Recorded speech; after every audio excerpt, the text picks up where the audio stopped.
em todos os lugares. Quantos, não são bilhões, quantos trilhões a gente perde a cada 10 anos sabotando, no tiro no próprio pé? São trilhões de oportunidades. Eu tô falando em trilhão. O PIB do Brasil é coisa o quê? De 12 trilhões? Quantos trilhões a gente não perde em 10 anos? É muito dinheiro. É dinheiro e é só por sabotagem.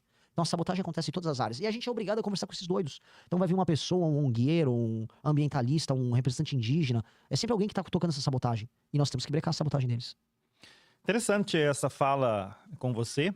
E eu quero falar para o pessoal, então, que está nos assistindo, quem ainda não nos segue, quem ainda não está inscrito, né, nossa rede social é Por Dentro da Safra, e esse trabalho que a gente faz aqui com esse estúdio é para valorizar a agricultura familiar, nas diversas atividades, né? No nosso caso, o tabaco, mas também na produção de alimentos.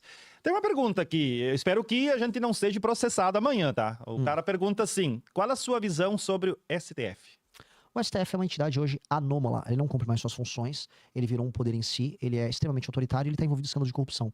O STF, como está funcionando hoje, ele tem que ser brecado. Brecado. E tem que ter um presidente da República que não tem rabo preso com o STF, que não tem escândalos e medo de mexer na ferida para mexer na ferida. Eu, como presidente da República, se tudo é certo, eu terei 4 indicações para fazer no STF. Sei, por exemplo, que o ministro André Mendonça é um ministro sério. Sei que dá para conversar com o Fux.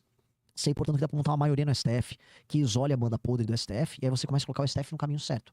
Então é muito importante ganhar essas eleições. Porque você fazendo as nomeações certas, você coloca o STF dentro da caixa dele. Qual é a função do STF? É defender a Constituição, só. Hoje eles usam isso de argumento para ofender não apenas a Constituição, mas todos os setores produtivos do Brasil, os valores dos brasileiros, soltarem decisões estapafúrdias, todas decisões assim que afrontam os valores nacionais. Então, a causas de gênero, tudo é equiparado a causas raciais. Então, se você falar, se tiver uma briga com uma mulher, uma discussão de trabalho, uma mulher no ambiente de trabalho, eventualmente aquilo é equiparado a injúria racial e aquilo pode ser transformado numa ação penal que pode te colocar na cadeia. Isso é uma loucura. E o STF, ele patrocina esses temas. O STF mantém a desordem no campo. Quando houve a invasão por parte de índios paraguaios lá nas fazendas da região de Guaíra, lá no Paraná, veio uma decisão do Fachin para manter como está e não deixar a polícia botar para fora invasores que vieram de outra nação.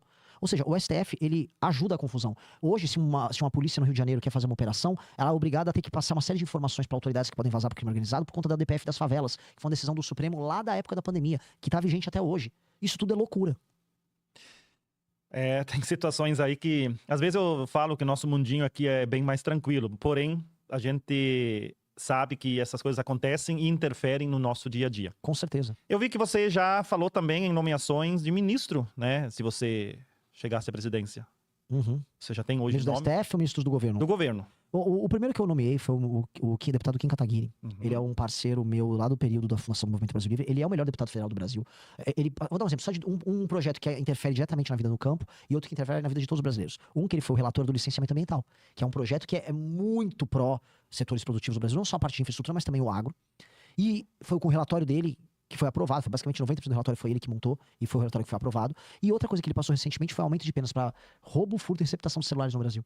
Projeto dele. Então, o Kim Kataguiri, ele faz um trabalho complexo e bem grande no Congresso. E o que ele seria? Ele vai ser meu ministro de Reforma do Estado, que é um ministério que vai ter inúmeras funções. Eu vou colocar Previdência, eu vou colocar Ministério do Trabalho, Ministério das Cidades, Ministério do Planejamento, tudo abaixo dele. E a gente vai reformar o Estado brasileiro. Sabe? Vou dar um exemplo, uma coisa que interfere para vocês. A gente detectou que vários setores do governo, como ICMBio, INCRA e FUNAI, atrapalham o funcionamento das obras que vão modernizar o Brasil e da agricultura brasileira.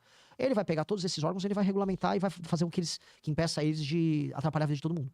Então, esses são elementos que um super-ministro como ele vai poder atuar. Eu pretendo revelar nos próximos 30 dias quem vai ser o ministro da Fazenda, quem ser o ministro da Justiça, quem vai cuidar da área de segurança pública. Essas são as revelações que a gente vai fazer ao longo das próximas semanas. Ou seja, ao meu ponto de vista, é algo interessante, porque a gente saberia quem estaria comandando essas pastas importantes ao nosso dia a dia. Sim. Formando tudo certinho, né? E não troca de cargos políticos, né? De tomar lá da cá, como acontece muitas vezes. Que é a regra do jogo hoje.